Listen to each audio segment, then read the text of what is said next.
Papa Yeager here with This Day in History. May 9th, 1960, the FDA, the Food and Drug Administration, approved the world's first birth control pill. The birth control pill was commissioned by Margaret Sanger and paid for by heiress Catherine McCormick. Margaret Sanger spent her entire life fighting for women's reproductive rights.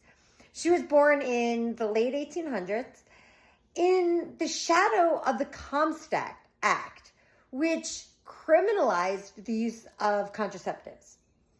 When she was 19, her mother died. Her mother had given birth to 11 children and had 7 miscarriages.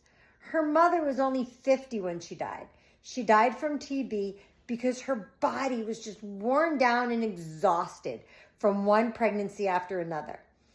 In fact, at the funeral, Margaret Sanger actually leaned across the coffin and blamed her father for her mother's death, saying, "This is your fault." Margaret Sanger did not want to suffer the way her mother did. So she ended up going to school, becoming a nurse, and practicing in New York City, in the lower part of Manhattan.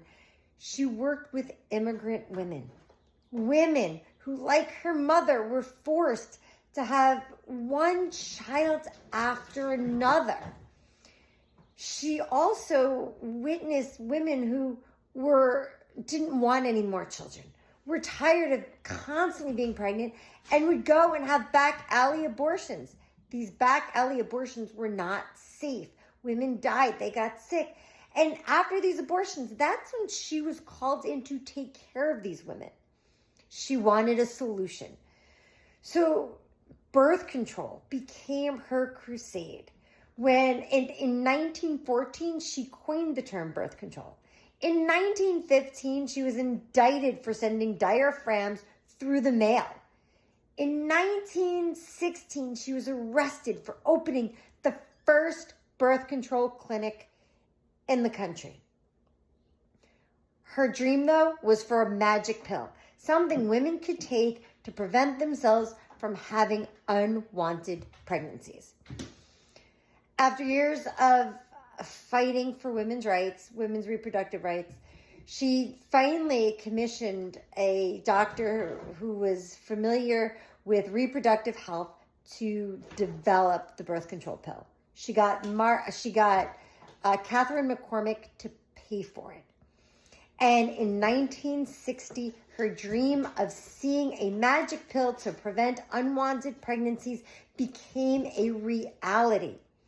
And then a few years later, the Comstock Act was shot down in Griswold versus Connecticut when it was declared, the Supreme Court declared that the government could not control whether or not women used contraceptives.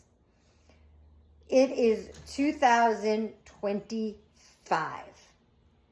It is more than 100 years after Margaret Sanger opened the first birth control clinic.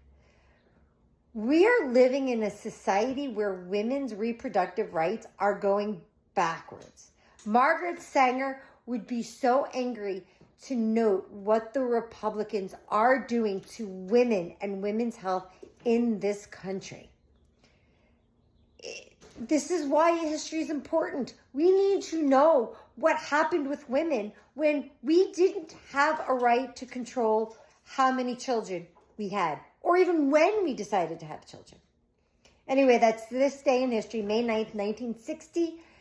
The first birth control pill is approved by the FDA.